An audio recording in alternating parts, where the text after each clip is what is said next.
This shows you the players in numbers who have hit 50 home runs in a season. That used to be a pinnacle. If you hit 50 home runs in a year, that was great. That was a tremendous season. You'll notice from 1920 to 1965, 46 seasons. And I use 1920 as the starting point because that was the year that Babe Ruth came into his own. He was traded to the New York Yankees the previous winter and started hitting home runs at a pace that nobody had ever done before. So that's the starting point. That's the beginning of the home run era. Between 1920 and 1965, 46 years, 16 times the 50 home run barrier was broken. 46 years. 46 years. 55 home runs, only 6 players had hit that many. And only 2 players had ever hit 60 by the mid-1960s. And those, of course, were Babe Ruth and Roger. Still want to use an asterisk. Roger Maris. And Roger Maris hit 61 in 1961. And they put an asterisk in the record books by his record because he actually played in more games than Babe Ruth. There's actually a different reason that they did that, because the commissioner was a personal friend of Babe Ruth and didn't want. But that's something else. So the record had only been, those 60 home runs had only been hit twice. For the next almost 30 years, 29 years, 50 home run barrier had only been broken 3 times. Up to 1990, one by Prince Fielder's father, Cecil Fielder with the Tigers, hit 50 one year. So it was a rarity to have anybody hit 50 home runs over that period. But suddenly, beginning in 1995, you notice over a 16-year period, the 50 home run barrier was broken 24 times. And there's a reason that I use the year 1995. 1994, in the middle of the season, the baseball players went out on strike. There were no games played after August something. They weren't negotiating. There was no World Series, I think there was an All-Star game before that. But anyway, baseball was dead. It was only when the modern, the NHL went on strike this season. And the worries were, just as they were this year, are the fans going to come back? You got these millionaires fighting against billionaires, and who cares? The fans would just throw up their hands. So there could be a connection here that starting in 1995, we see the number of home runs being hit going up. And in fact, 6 times the 60 home run barrier was broken until 2010, which was the last year anybody hit more than 50. But you can see on the far right column why they call that the steroid era in sports, or at least in baseball. The numbers seem to tell you something about what's going on. Well, there were more accusations being made. For example, Andy Pettitte, star pitcher for the Yankees, admitted that he had used human chorionic gonadotropin, HCG, which in effect bolsters anabolic steroid production in the body. And he said, well, not only did I use it, but I gave some to my teammate, Roger Clemens. And Roger Clemens, as you may know, is probably one of the greatest pitchers of all time. He's won more than 300 games, a cinch for the Hall of Fame, perhaps. And he said that Roger Clemens also used the drug. Clemens vehemently denied it. In fact, Congress got into the act. Congress called these two guys in, along with the person who allegedly gave them the human chorionic gonadotropin, the HCG, and they testified. And Pettit made accusations about Clemens. Clemens denied them under oath. Remember, this is Congress. And they denied it. He denied it anyway. Well, this resulted from an internal investigation that Congress authorized.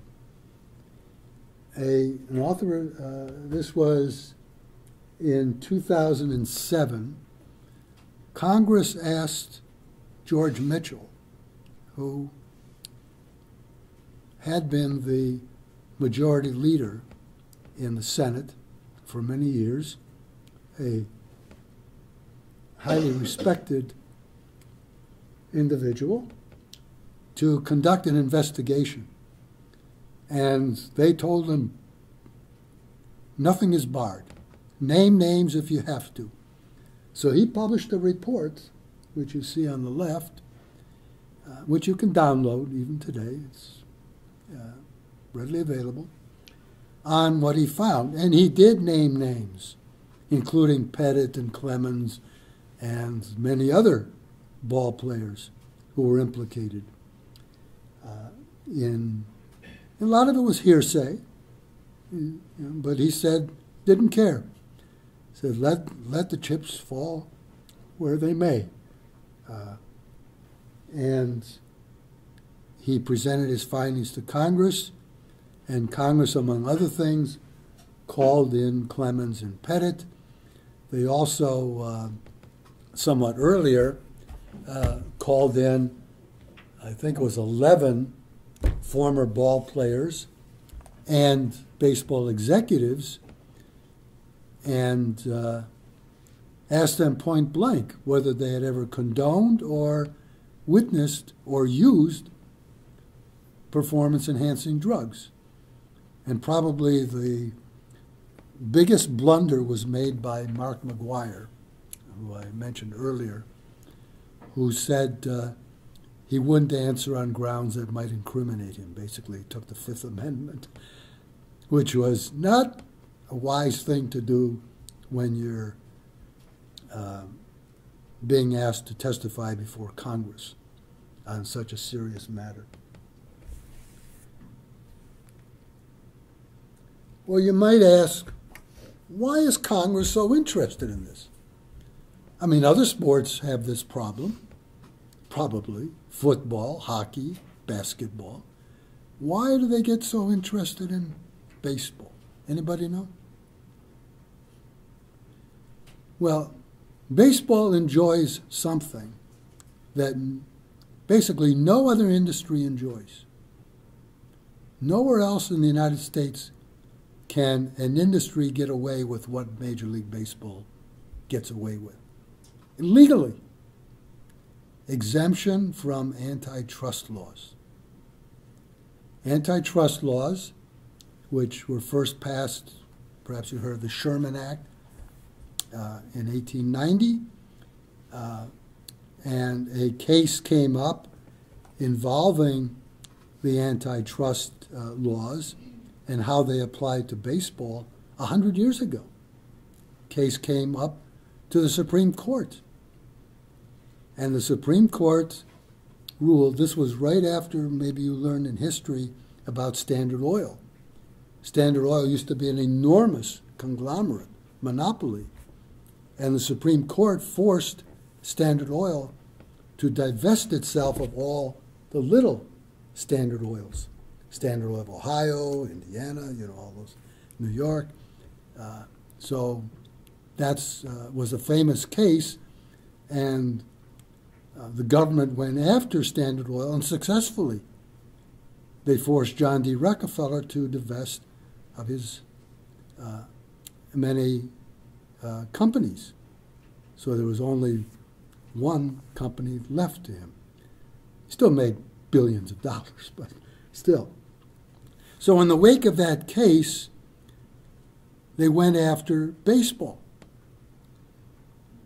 And I won't go into how it got to be that way, how the case came to the Supreme Court. But the Supreme Court ruled in 1922, finally, that Major League Baseball is exempt from the antitrust laws. And nobody to this day has seriously challenged that. Curt Flood tried it when he successfully argued the reserve clause, and it never got to the point of challenging baseball's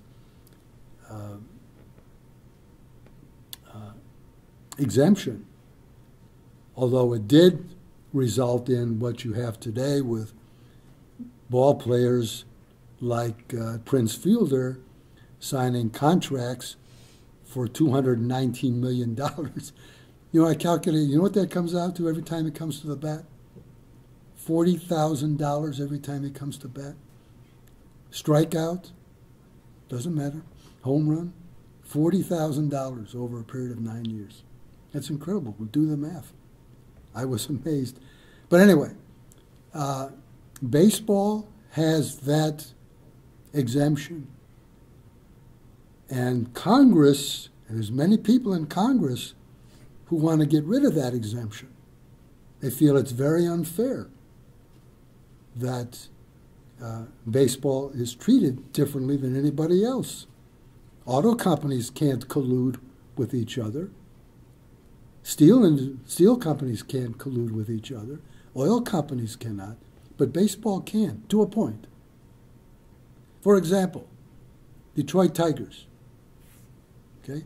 Let's suppose some investors decide they want to set up a rival team here in Detroit. They want part of our market share. The Tigers can say, They can deny, and Major League Baseball has the right to deny another team from coming into Detroit. Clearly, you have a monopoly here. And that's where Major League Baseball gets very nervous when Congress gets into the act. So, with that background, you'll better understand why Major League Baseball gets as concerned as it does. And we'll come back to that in a little bit. Well, here's some other people, like Marion Jones, who won 5 medals in the 2000 Olympics in Sydney. She used steroids, denied that she used them, and eventually had to confess and actually went to jail for perjury, for lying. Floyd, in cycling, we're going to come back to cycling, but Floyd Landis, who won the Tour de France in 2006, was eventually disqualified because he was found to have used steroids. Same with Alberto Contador, another winner of the Tour de France in 2009. And then, of course, there's the case of Lance Armstrong. And it really hurts me to bring that one up, because even a year ago I was saying that this guy's got to be innocent. After all the times that he was tested and retested for drugs and came up negative virtually every time, and they still try to persecute him, well, he was a flagrant violator of the drug rules put out by the sporting world, as it turned out. And he still denied it. Even when the evidence was put before him last October, he denied it, but then he realized so many other people were testifying against him. So much evidence that the gig was up. And he went on Oprah a month or two ago and confessed all. And here's a guy who everybody thought was clean. And they wanted to believe he was clean because he's a cancer survivor. He won 7 Tour de France's. He had survived testicular cancer and is at the top, at the pinnacle of being a world-class athlete.